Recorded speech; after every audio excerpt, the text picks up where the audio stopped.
Welcome. Domain Dave again from CheapWineFinder.com. Another review of cheap wine. Let me grab the bottle. Usually there's no excuse for me not remember the name, but this one's got a fairly long name. It's the Trader Joe's Reserve Santa Rita Hills Pinot Noir 2020 Lot 229. $9.99 at Trader Joe's. It's one of their reserve wines, those which are some of my favorite wines of theirs. They did a in 2020. Let me get a sip here.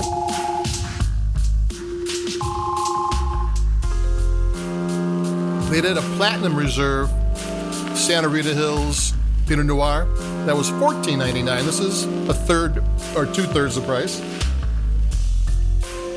Santa Rita Hills is in southern part of Santa Barbara. It's a high-end Pinot Noir growing region. It's got a soil that's this ancient soil. It's one of the weird things about this region. It's on a east-west axis, where all the other California growing regions are north-south. So it's in Santa Barbara. It's in the San Ynez Valley region, which is inside of Santa Barbara, which is inside of the Central Coast. It's about 100 miles north of Los Angeles, so it's in a place that's very warm, and normally you wouldn't be able to grow Pinot Noir or much less anything else there. But since it juts out into the ocean, so you have, it's like a triangle, and so you have water on both sides, and it cools the area off. And plus, this is up in the mountains, so it's dry. It's got some really good. It's got some really good climate and soil conditions going for it. I don't know if you know the wine or heard the wine Sea Smoke.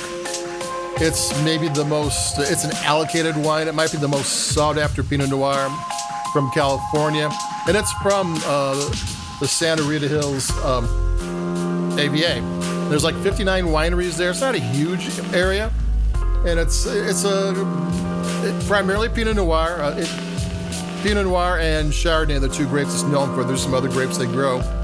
But they grow Pinot Noir 6 times as much as the Chardonnay. So I'm like talking a lot about the region because I don't know much about the wine itself. Trader Joe's doesn't tell you about that. But it comes from a very, very high-end area. There's some Siduri's up there. There's a bunch of really big-name Pinot Noir producers, all from this one little region. There are no bad vineyards up there. I mean, it's a high-end area. I'm taking another sip. And that's another thing about this wine. It's a little bit different.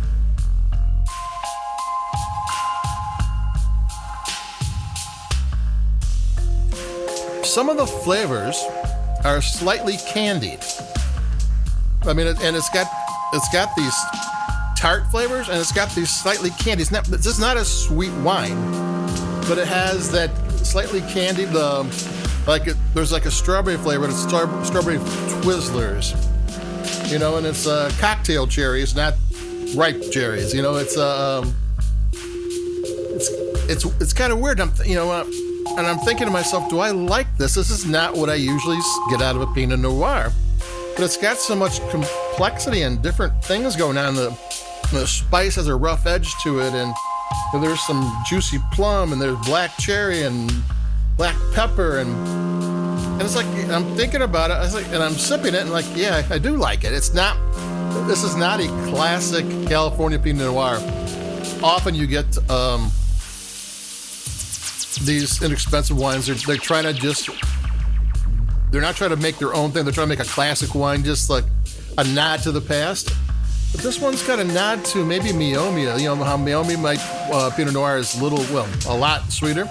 And this isn't sweet, but it has those candied flavors to it, along with tart flavors. I'm gonna take a sip.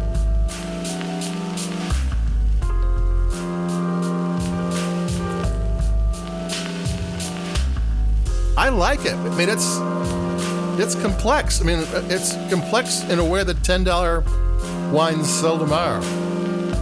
it kind of it challenges me a little bit, which a way that $10 wines seldom do. Because this is not, because I have to think about it. Do I like this? I'm drinking it and I want to drink more, but it's not what I'm expecting, and I think that's a good sign for a wine. So there you go. I mean, it's definitely worth a try. For $10, and it's from the growing region. I mean, half the battle with wine and in the cheap wine finder value price wine, those vineyards are very good. I mean, there's really no bad vineyards, but this is a wine from some of the better vineyards in the world. So try it. It's $10. It's interesting. It might not be your favorite Pinot Noir in the world, but you'd be glad you drank it. So that's it for me, Domain Dave from CheapWinefinder.com. I think we've got a Chardonnay coming up next from Coppola, because there's some changes made at Coppola, and we'll go over that. So there we go. Like us where you like your podcast. That's mandatory. Every single person in the podcast says that. And if you do, thanks, and thanks for listening. And so we have some more stuff coming up. We're going to be fast and furious since we had some technical difficulties that slowed us down. So we got some catching up to do. So stay cool, stay dry, and the 4th of July coming up, don't blow your fingers off. So I'll be talking to everybody in a couple of days. So adios, keep it cheap, bye-bye.